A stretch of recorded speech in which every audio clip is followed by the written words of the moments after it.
Hello, everyone. Welcome to another session of our webinar series. We're delighted you guys could join us. This series is You Say You Want a Revolution, Jewish Encounters with Radical Change. And this week, we finally are getting to a bullets, government overthrow sort of revolution. So far, we've been much more in the realm of metaphorical and they've been interesting and earth-shattering. But this one actually, changed the course of human history in a very different sort of way.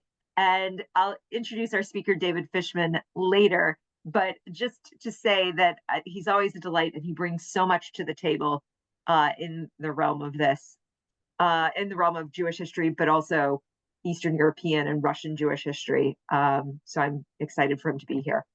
Thank you so much for being part of this community.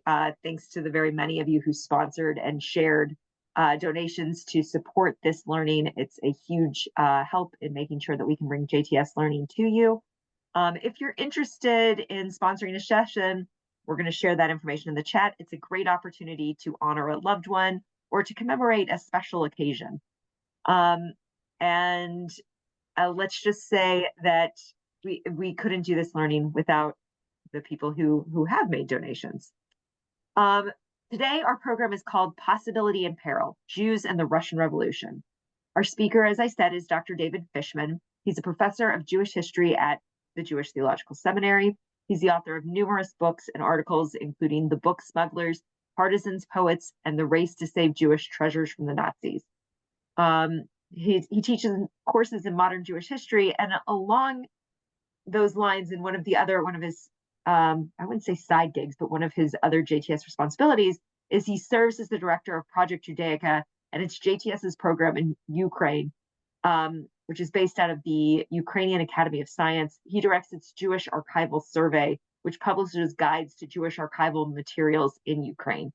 So I'm excited to see what of this talk is pulled from those archives, if anything, and to hear more just about this point of history that I feel like a lot of us have the date in mind, 1917, and reds and whites and all of these things that happen. But I'm excited to see the kind of real impact on Jewish populations in this time period. We're going to have time for questions both during and at the end of the program. Please send your questions to me via chat.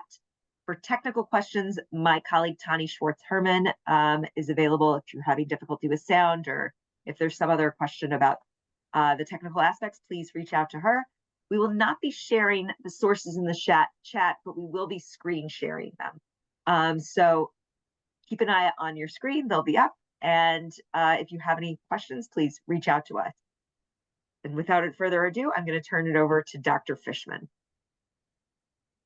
Thank you, Ellie.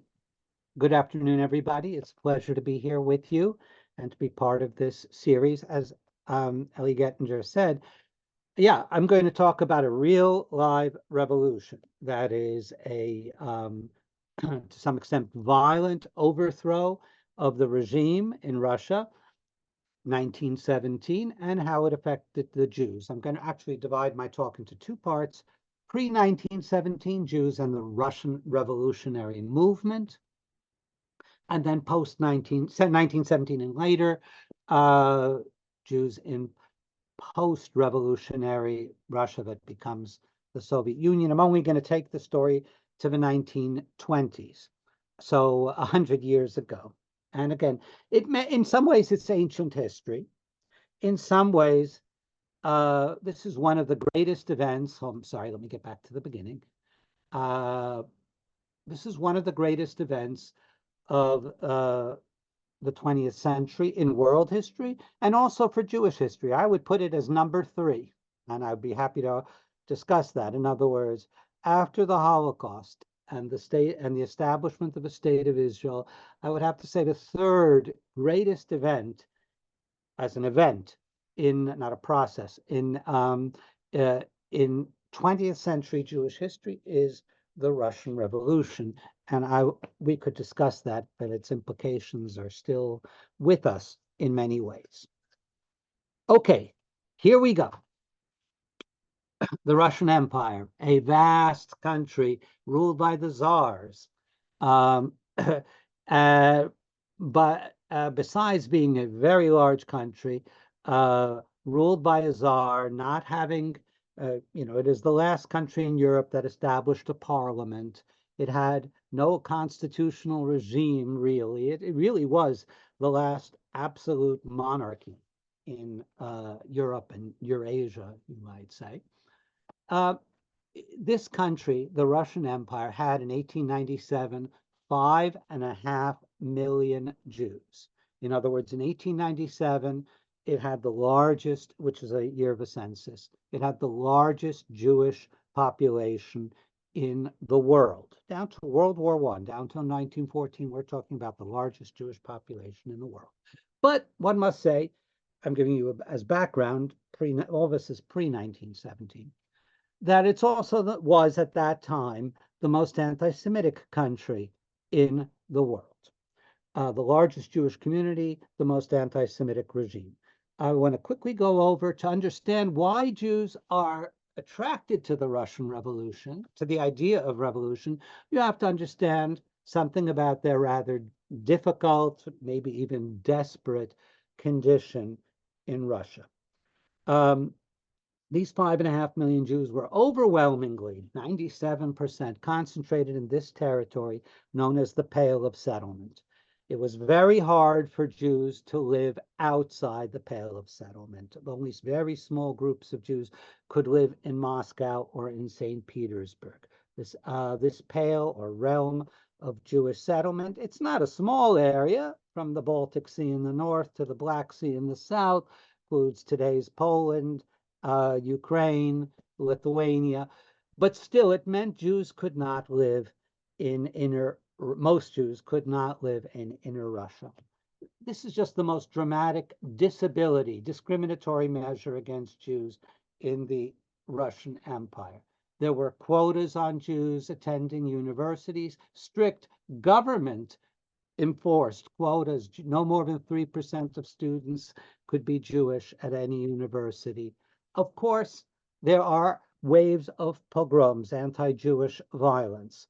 The first wave is in 1881 and 1882. The second wave is between 1903 and 1906. And there will be a third wave that I'll talk about later. So there are waves of anti-Jewish violence, which of course send shock waves through the community.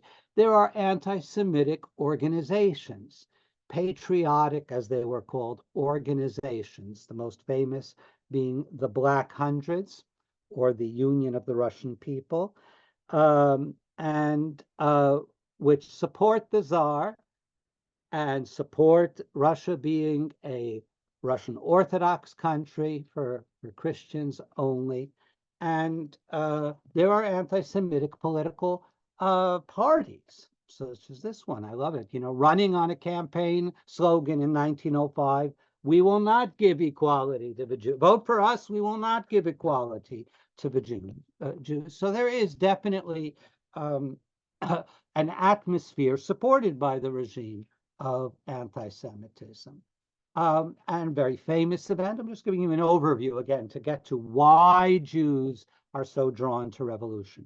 The Bayless trial. Mendel Bayless was tried for the ritual murder of this little boy, Andrei Yushinsky. Ritual murder meaning that he killed this boy, allegedly, in order to use his blood for some Jewish religious ritual. Passover, usually it was implied for the baking of matzah. Again, this is a trial not in the Middle Ages. This is in the 20th century in the city of Kiev. And eventually, this is an event that caused a lot of fear among the Jews of the Russian Empire. In the very end, Bayless was acquitted, but the Jews were convicted. What that means is there was not sufficient evidence to convict Mendel Bayless, but the court did decide that there definitely was some kind of Jewish cult or sect that had killed this child. So these are the highlights of this very difficult period for Russian Jews, 1881, starting with the pogroms in 1881 and really going down to World War I until 1914, 1915. How do the Jews of the Russian Empire, 5.5 million strong, respond to this, I think the word crisis, long-standing crisis that they confront? Oh, I'm sorry. One more thing I wanted to say. Of course, another element that's very important here is just plain Jewish poverty. If Jews cannot live in inner Russia, they cannot live in the biggest cities, they cannot go to university because of these strict quotas. I mean, and there's a very unfriendly atmosphere towards them. Obviously, one of the consequences is going to be a large Jewish working class doing physical labor like blacksmiths, like seamstresses, or like porters. There's going to be even a large Jewish underclass. Okay. In other words, poverty, growing poverty, is a major feature and consequence of all the things I've described. How do Jews react? Basically, three reactions. One of them should be well known to us, and that is the Great Migration to the United States. As you can see from the numbers, right, just 1881 to 1914, if you look at total or look at Russia, which is the biggest number, much bigger than Austria-Hungary or Romania, we're talking about, in this period, between 1.5 and 2 million Jews from the Russian Empire leaving for the United States. In other words, voting with their feet. This country is unbearable. I have no future here, and therefore leaving. I'm just going to leave, and that is the story of my grandparents, and I'm sure the grandparents or great-grandparents of many of you. The second major reaction to this crisis of Russian Jewry, above all, is the modern Zionist movement, which says Jews are themselves a nation. We need to have our own state. The only security for Jews is not to leave from one diaspora to another diaspora, because we're always going to be a minority and always a disliked minority. Therefore, we must establish a national home. Eventually, just about the entire movement will agree that national home needs to be in the land of Israel. Of course, Zionism, though there's a lot of sympathy for Zionism among Russian Jews in this period, active aliyah, that is moving to the land of Israel, is a very small phenomenon in this period between 1881 and 1914. On the eve of World War I, there were something like 50,000 Jews in the land of Israel. I remind you, there are 5.5 million Jews in Russia, and there are 50,000 Jews in the land of Israel. So again, emotionally, psychologically, very important movement, but when we're talking about facts on the ground, very small at that point. So revolution is the third open possible reaction that Russian Jews have to this ongoing crisis. Not to leave for America, not to build a national home in Palestine, but instead of leaving this place, the Russian Empire, to transform this place, to make it a different place. And to do that, you have to topple the regime, a despotic, hated regime, and create a new Russia where all will be equal, where people will have rights, there'll be a parliament, there won't be this enormous disparity between rich and poor, and where Jews will be accepted as equals. So Jews who join the revolutionary movement are opting for this third alternative, not to leave the place, but to change the place. what's interesting is there are really two types of Jews who joined the Russian revolutionary movement. One is, I would call them Russified and secularized, or forgive me for using the word assimilated Russian Jews, who are drawn to the general revolutionary movement. It's quite striking that many of the leaders of the general Russian revolutionary movement were Jewish. Now, I'm just going through these names. I know they don't mean much to most of you. Yuli Martov, who was for many years the leader of the group known as the Mensheviks. Leon Trotsky, who started out as not as a Menshevik, but ended up being a Bolshevik. These are all, the middle row, are all Jewish, actually leaders of the Jewish party, the Bund. Most of the pictures in this picture, most of these figures are Jews.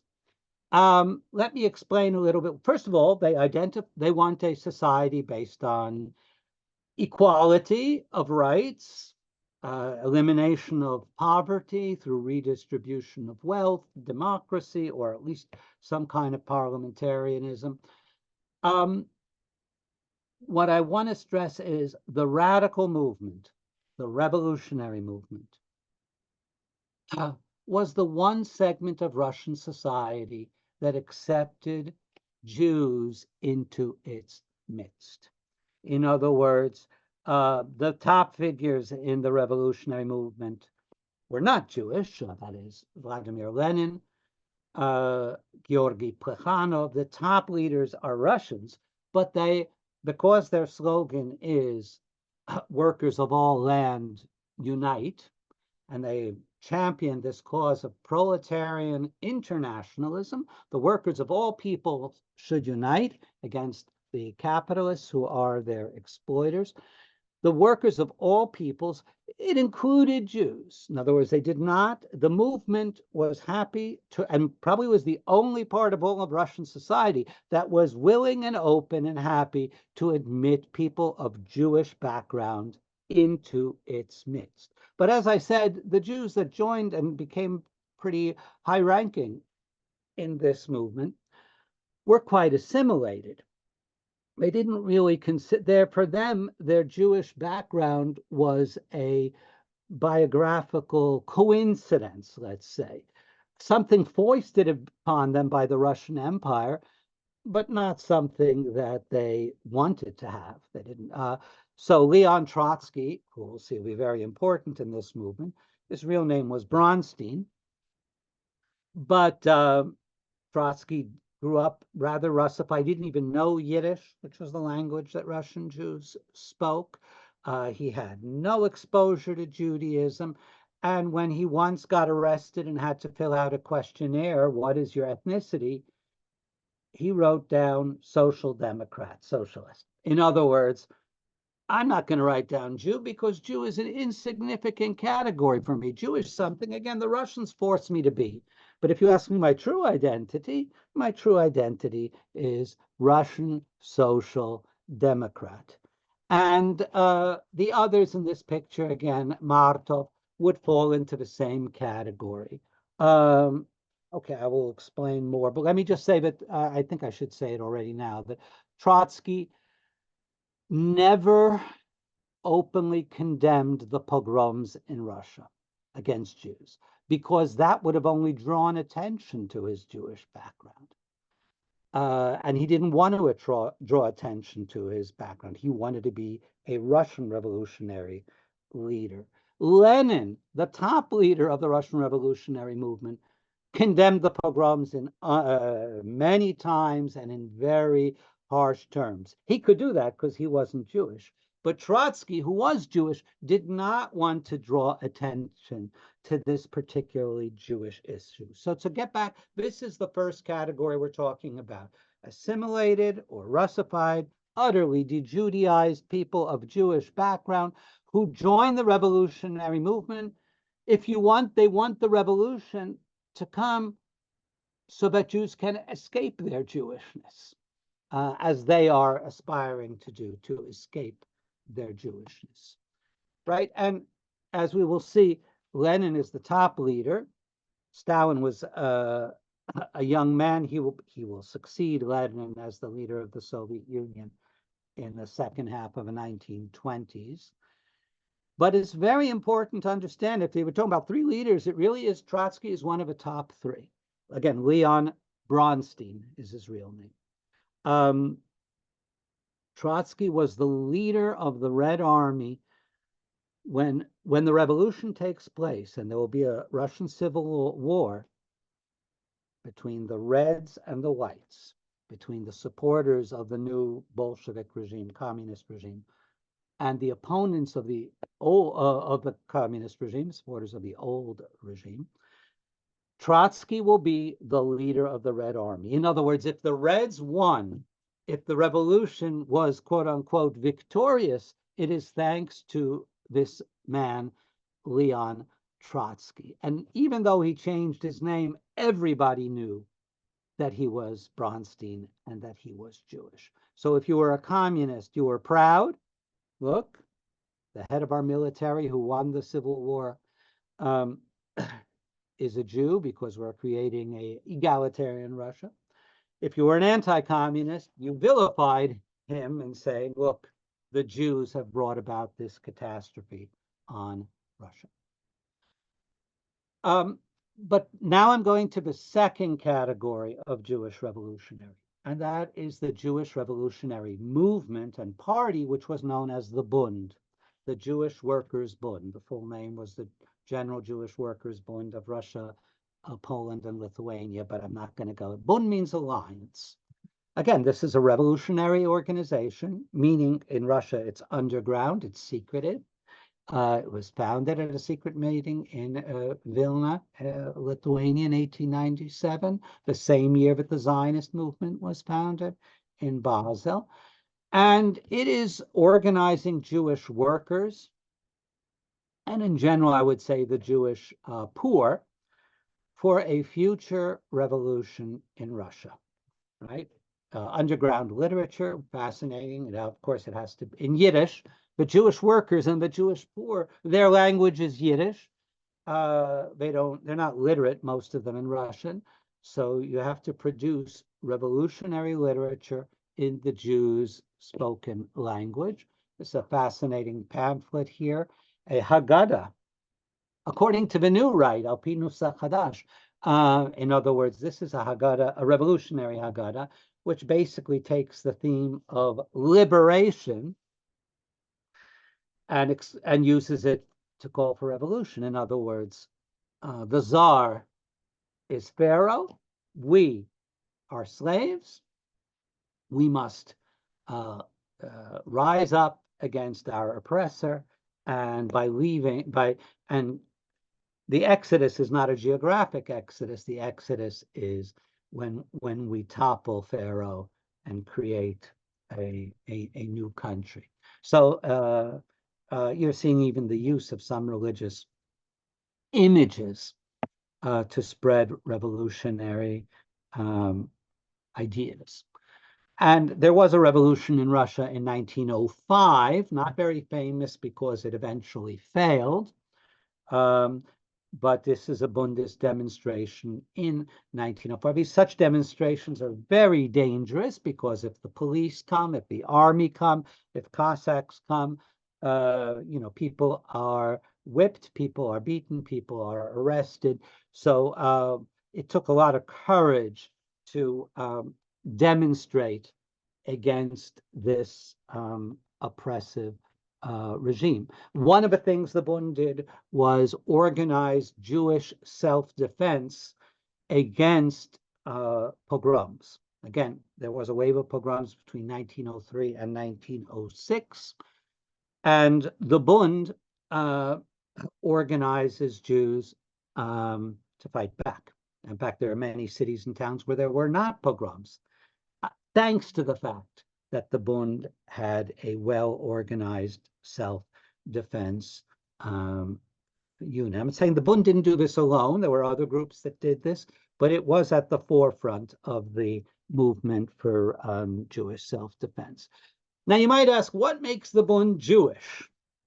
Obviously, all its members were Jews. Obviously, its language that it used for pragmatic reasons was Yiddish. But there are other things. First of all, their program said equal rights for Jews. And in the future, we are not just fighting for a better Russia, we are fighting for a better Russia for everybody and for Jews in particular, to have equal rights. No more Pale of Settlement, no more quotas in universities, no more this, that, and the other. They even went further and wanted there to be Jewish schools on the public budget, Jewish public schools. Every ethnic group in Russia should have public schools. There were Poles in Russia, there should be Polish public schools. There are Ukrainians in Russia, there should be Ukrainian public schools. There are Jews in Russia, there should be Jewish public schools. And they called this general idea Jewish cultural autonomy. Jews should be able to run their own cultural affairs with state budget money. Surprisingly, the Bund was strongly secularist. It was not religious. It viewed Jews as an ethnic group, not as a religious group, or a religion would eventually disappear. But nonetheless, they thought that Jews should have the right to close their businesses on Saturdays, on Shabbat, on Shabbos, and keep it open on Sunday, important, because this is a Jewish cultural tradition not to work on Saturday. Again, they wanted Yiddish to be accepted in public life. And the bottom line is they are opposed to assimilation. The Bundists that I've described hated Trotsky, hated Markov, who they considered self-hating Jews, who deny their Jewish identity. The Bund did not want Jews to disappear. They wanted them to remain a distinct group in a cultural sense, with holidays, with schools, though they, again, were not religious and opposed to religion, but they did think Jews are an ethnic group with their own culture. On the other hand, the Bund was opposed to Zionism. They were opposed to Jews settling in the land of Israel, most of all because they thought it was utopian and impossible. It would never solve the problem of 5.5 million Jews in the Russian Empire.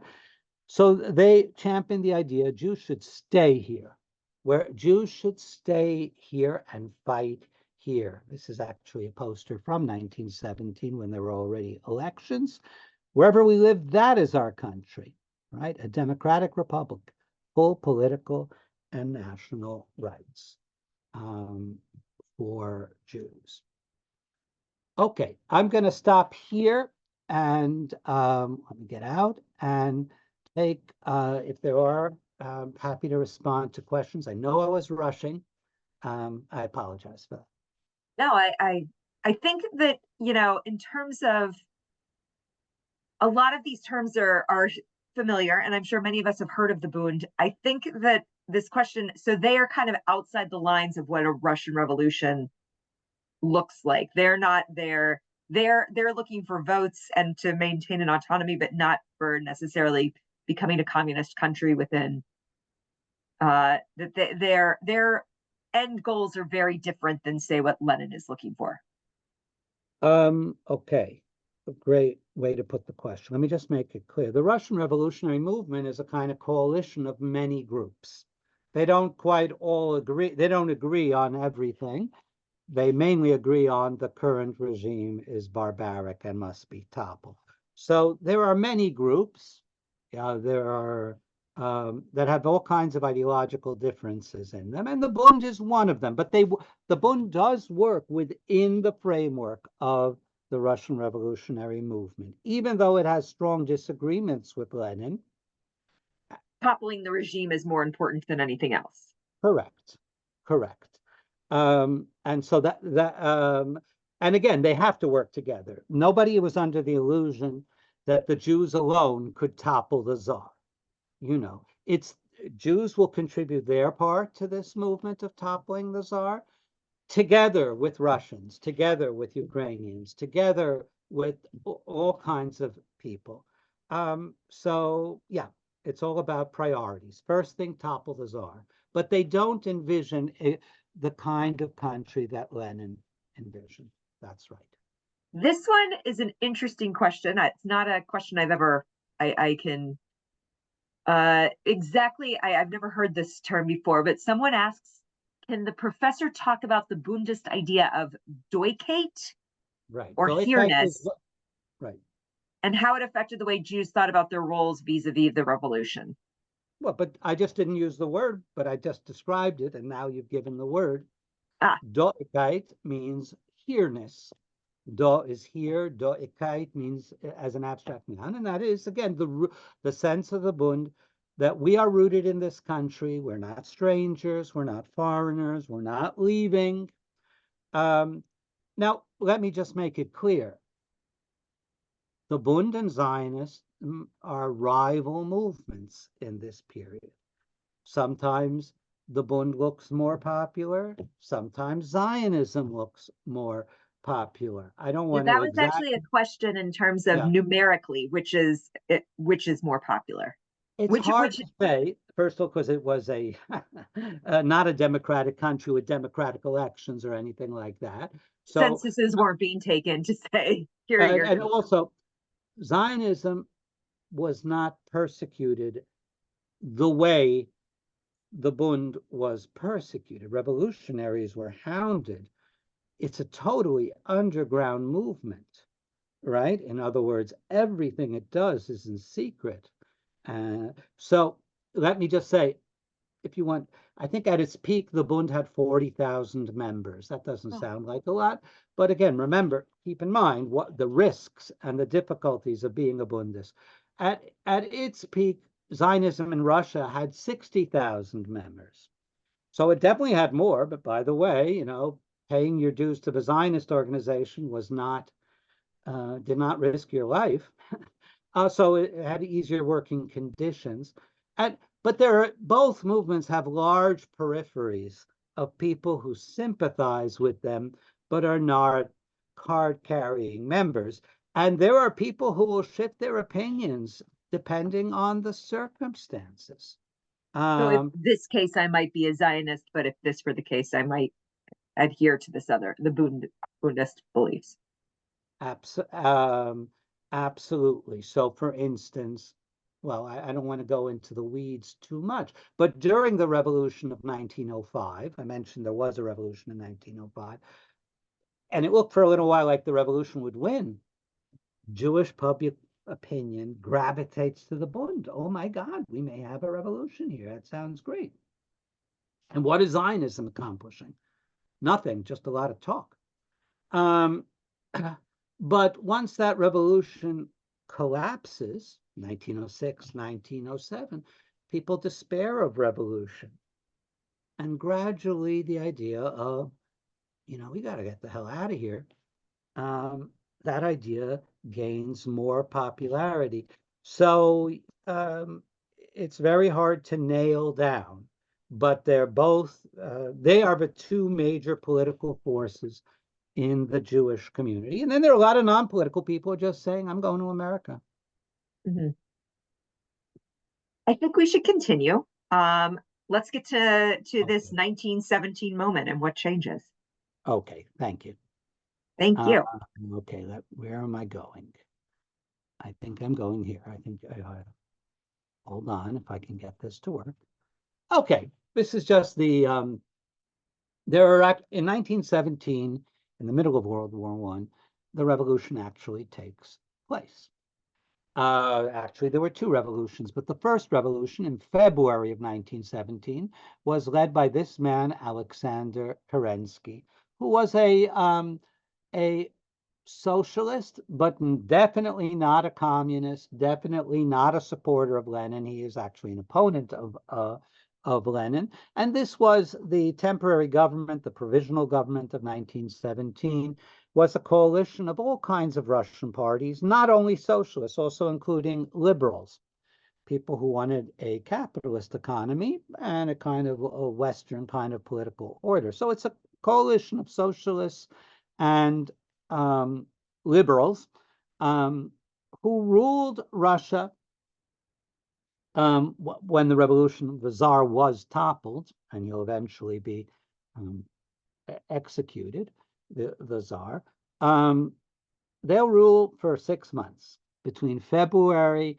and October of 1917. All this while, Lenin and his party, the Bolsheviks, the communists, are plotting against this temporary government, this provisional government.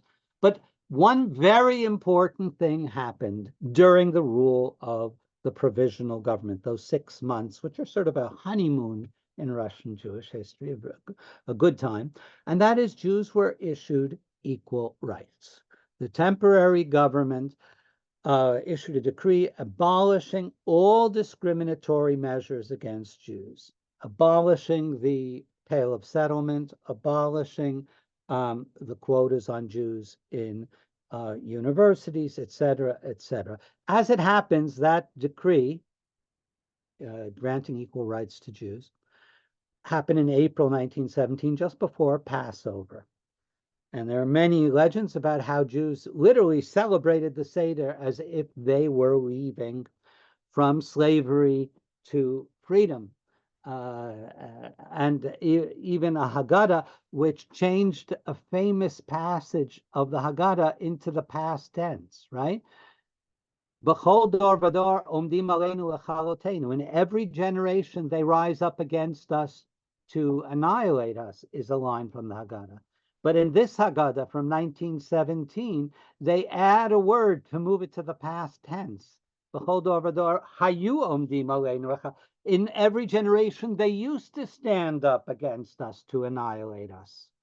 V'akadosh baruch hu hitzilanu miyadam. And the Holy One, blessed be he, rescued us from their hands. Again, made it into the past tense. In other words, this is seen by many Russian Jews, what happened in April 1917, as a kind of, what should we say, not only liberation, but salvation of the Jewish people.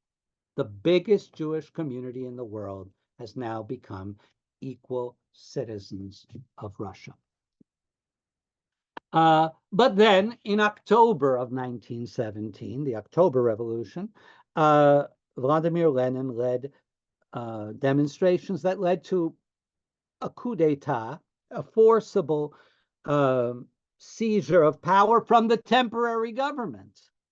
And Lenin, the Bolsheviks, the communists, take over in October of 1917. His platform, let me just be clear, is, first of all, no private enterprise whatsoever. All trade and commerce and industry will be nationalized.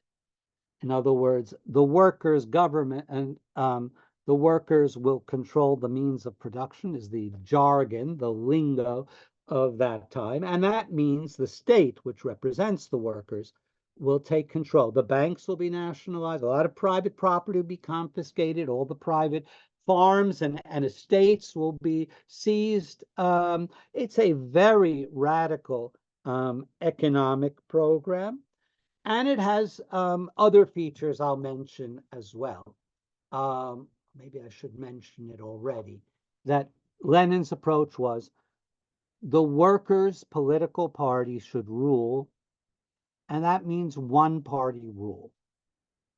There cannot be rival political parties. So, since the working class is the ruling class, the workers' party is the ruling party, and therefore, all rival factions, all rival parties, the liberals, the socialists who are not Bolsheviks, they have to be closed down.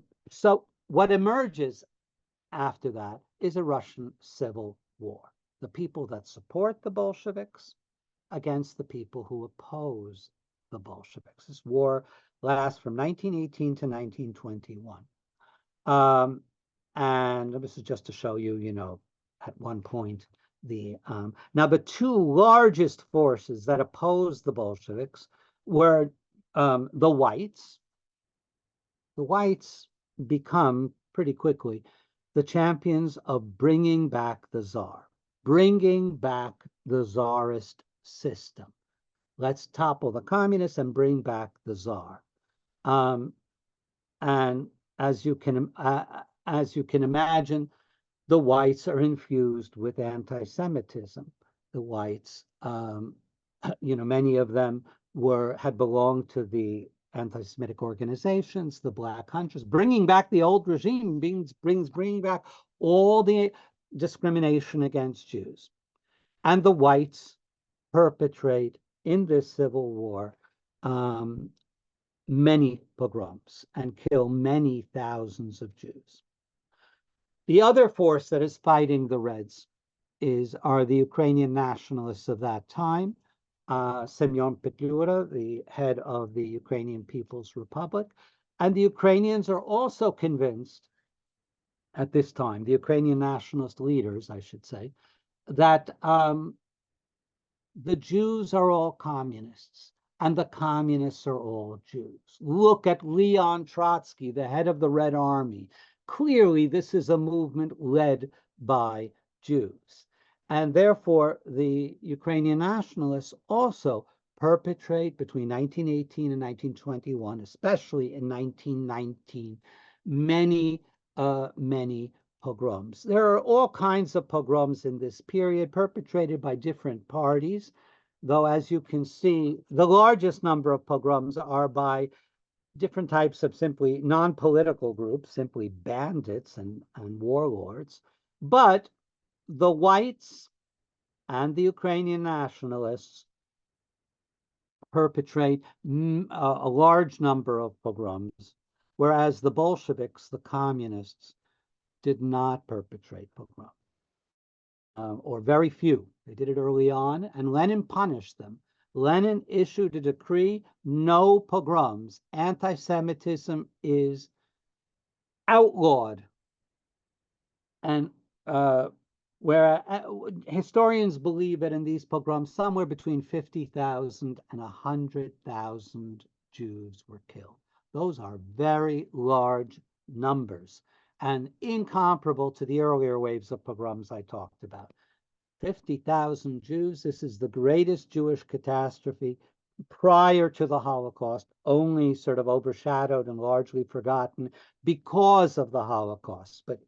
But people were stunned at the level of massacres. And it is, again, mainly at the hands, when we can identify, of the whites and of the Ukrainian nationalists. The reason this matters is obviously Jews are going to support the one party in this civil war that is against pogroms.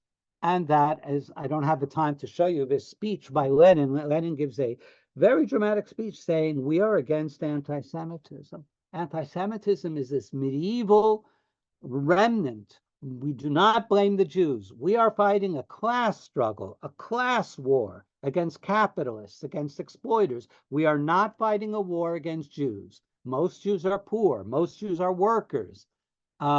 We are united with them. I mean, this is a speech in 1919. Yes, we are opposed to the rich Jews, and the rich Jews work together with the rich Russians to persecute the poor. So it's a very strong speech that Lenin gave in 1919 against pogroms. And most important, as I said, is that he punished those who perpetrated pogroms. And guess what? If you punish people who perpetrate pogroms, they stop, or at least they are curtailed.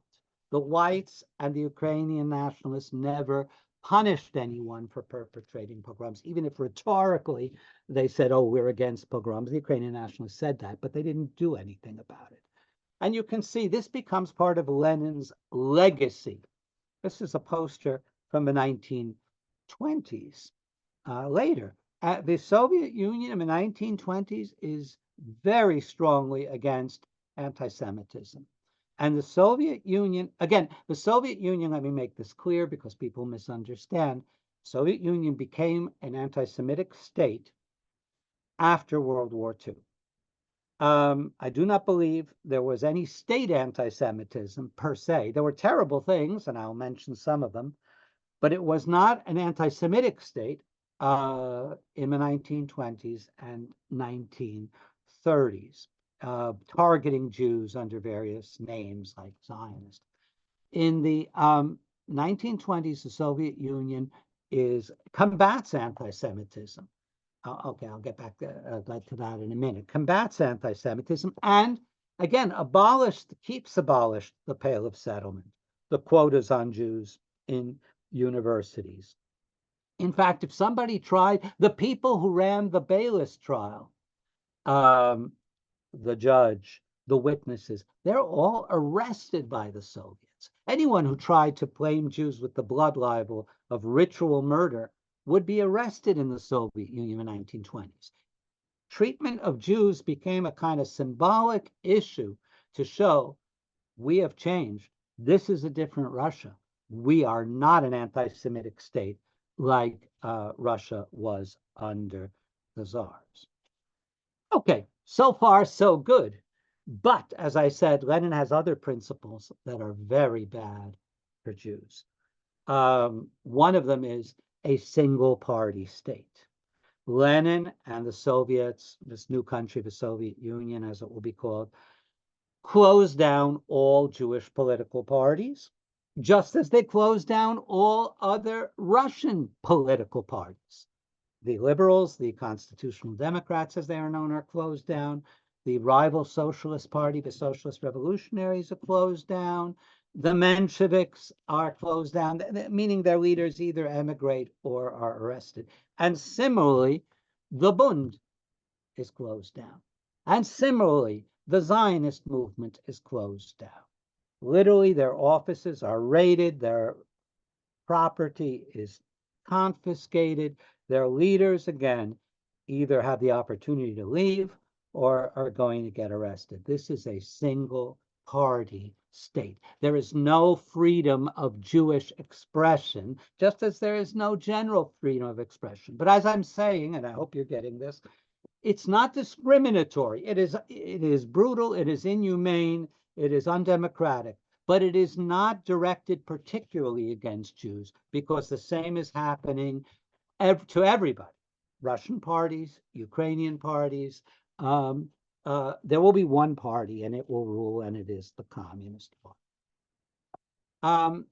The other thing that so Zionism and the Bund, a little bit they go underground. Pretty soon they are, by the end of the 1920s, there is no Zionism and no Bund. These two top movements are gone.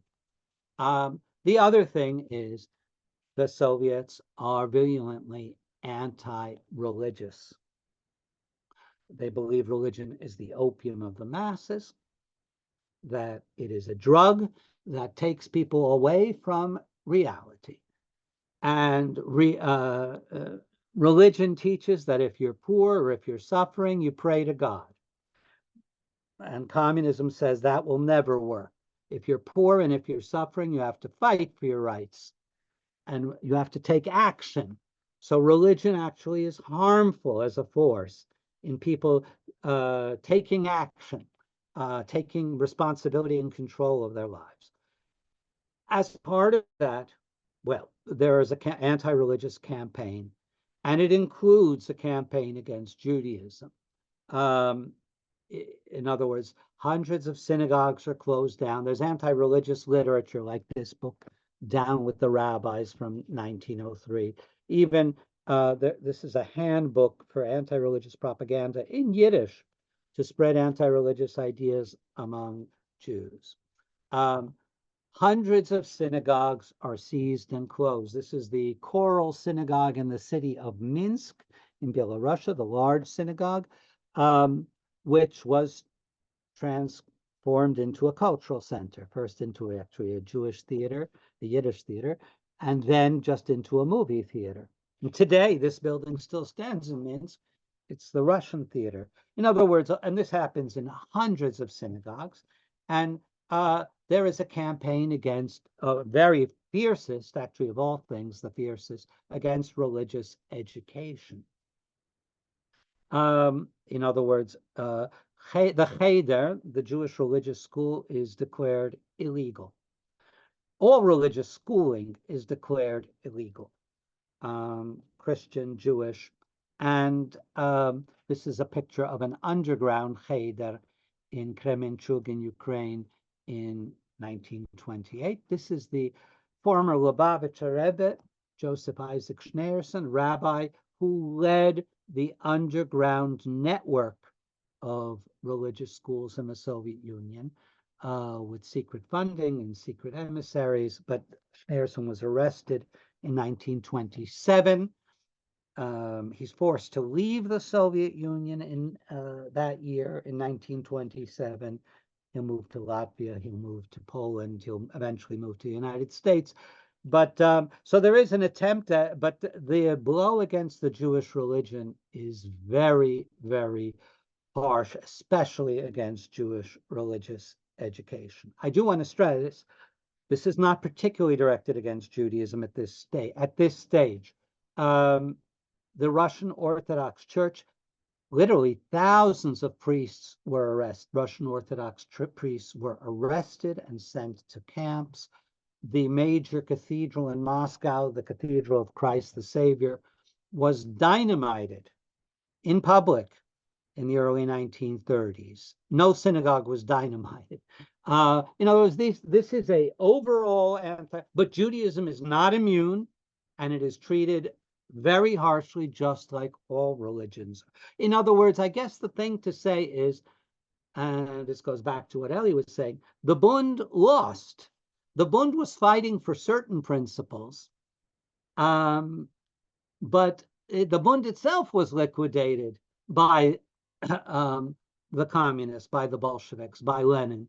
And therefore, the Bund helped bring about a revolution that betrayed its principles.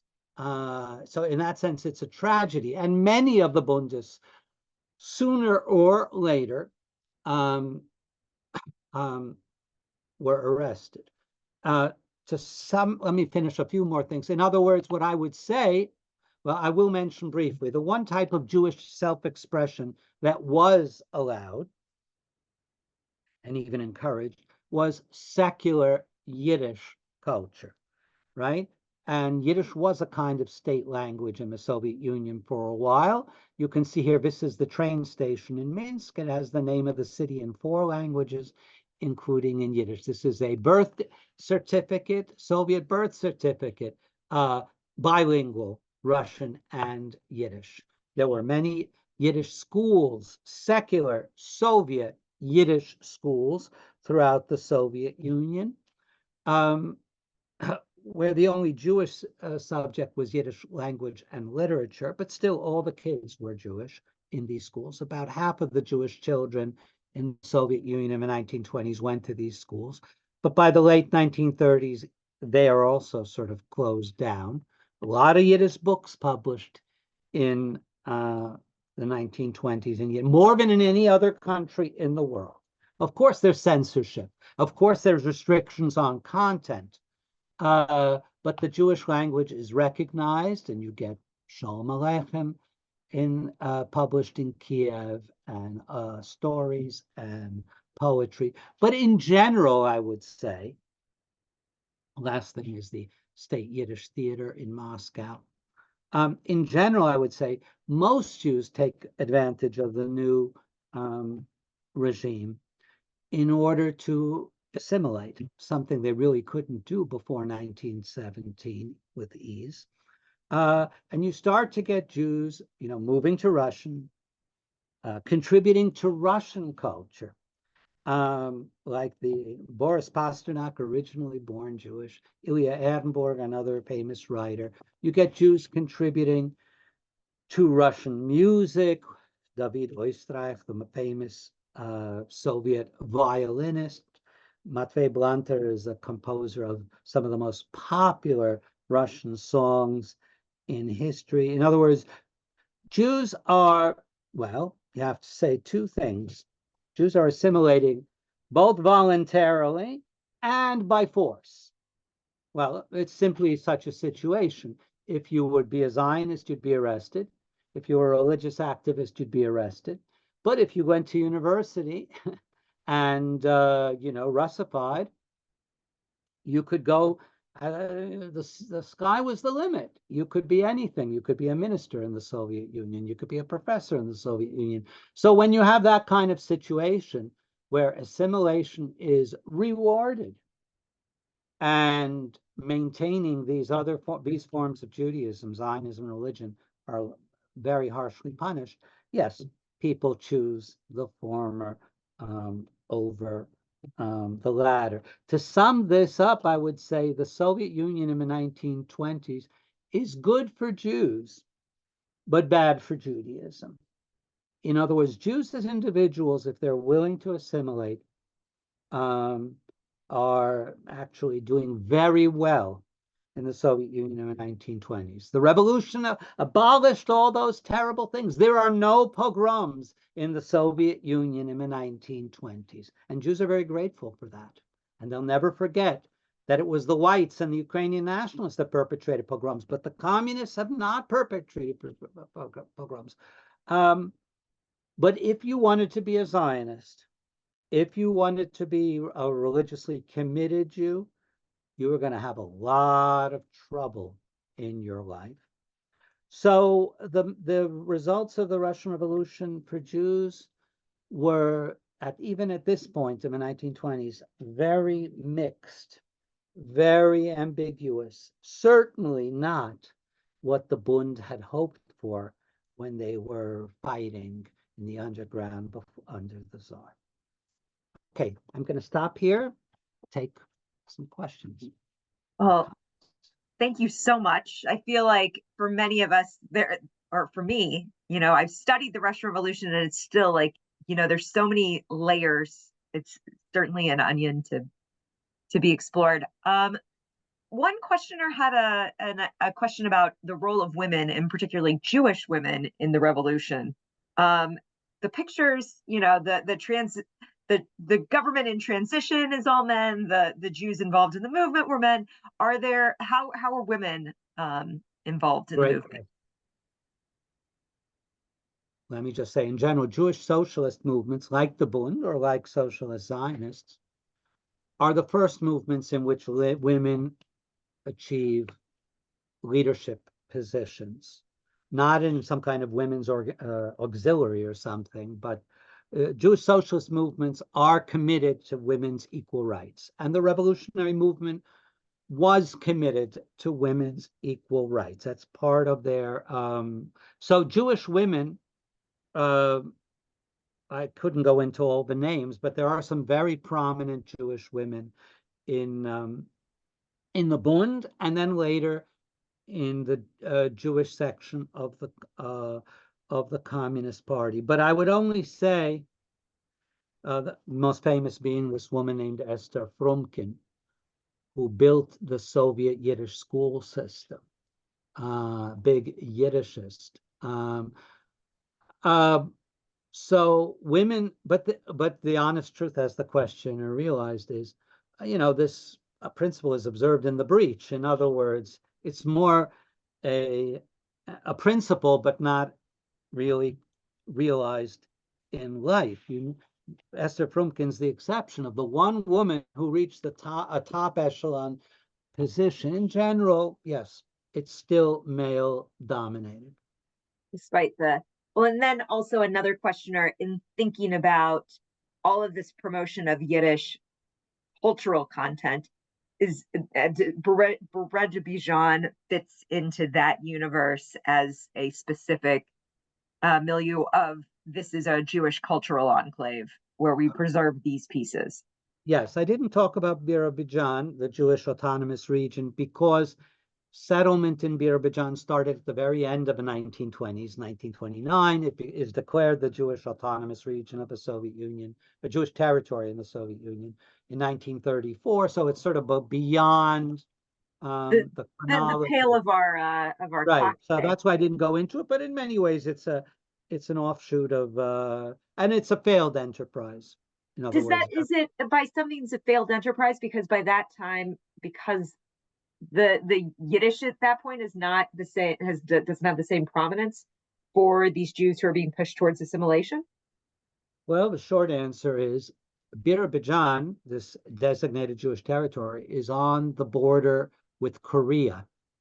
In other words, it is in the far, far east, in a very undeveloped part of the Soviet Union. Let's just say the truth. Jews didn't want to move, whatever it is, 4,000 miles to an undeveloped area near Korea, that had no particular association for them. It's not the land of Israel. So it failed for many reasons, but the basic reason is, Jews were not really attracted to that project. As we're wrapping up here today, several of the questioners have commented on the contemporary parallels and how this feels. And I wonder if you want to comment on that at all. If the answer is no, I don't want to tip my toe into contemporary parallels. That is totally fine. I understand that is the right of you as a historian, but this is a question that comes up in terms of where do you see this in our current, where they're right, left, where do Jews fit into these movements? Do you feel like there's anything we can glean from this challenging and interesting time period? Oh, that's a big question. I know I like to give the biggest one last, so you're like, oh, what she just threw with me. There are two very, very different kind of parallels to the present one. One is to think about the political tradition of Russian despotism. Let me just start with that. That's not a right-left thing, but it is a Russian thing. In other words, Russia has experienced very little democracy in all of its history. And whether it was the Tsar or it was the communists, we're talking about different types of dictatorial regime. And that's, a straight line to Putin today. It will be very hard for Russia to establish a democratic political culture, though I hope it happens. But that is one thing for us to think about in the war in Ukraine. I'm very much on the Ukrainian side, though I'm very aware of what some Ukrainians have done to Jews in the past, but in the present context, I'm very pro-Ukrainian. If I had more time, I would develop the thought about left and right in America. What I would say is, you see, let me develop an idea. Lenin was opposed to any kind of Jewish collective identity, basically. Lenin was opposed to Zionism. Lenin was opposed to the Jewish religion. And but Lenin thought Jews should assimilate. This is my personal opinion. It's not really as a historian, but it's a personal opinion. The far left has a problem with Jewish existence as Jews. They don't have any problem with Jews as individuals, often, but as soon as they affirm their Jewish collective identity, and that can be Zionism, and in Lenin's case, it was religion. Then they all of a sudden they no, that's regressive, that's reactionary. I think to make it a little more concrete, what I'm talking about, the far left's opposition to Zionism is very deep, very old, and very central to what it is. And in other words, they deny that Jews are a people and a nation and have a right to anything as such, whether it be a state or an autonomy. So I won't color in broad strokes about all the left, but the far left has a very deep tradition. Again, that doesn't want Jews, pogroms, but it doesn't want Jews to have a collective identity. They've got to give up their state, or they've got to get. All right, so there is a parallel, I think. Well, thank you. I can tell you that we probably have to have another session at some point about how we evolved to the anti-Semitism of Stalin's realpolitik in the 1940s, because there are a ton of questions about that. But we are Can't going to go try there. and hit it today. Sure. So thank you so much, Dr. Fishman. As always, it's a pleasure. And I really appreciate all of this. Next year, we're moving back into the metaphorical. Although who's to say that fists weren't raised when David Weiss Haldivny changed the way we read Talmud with Dr. Judith Hauptman. So please join us again. Everyone, I hope you have a wonderful Thanksgiving. And thank you all for joining us this week. Thank you.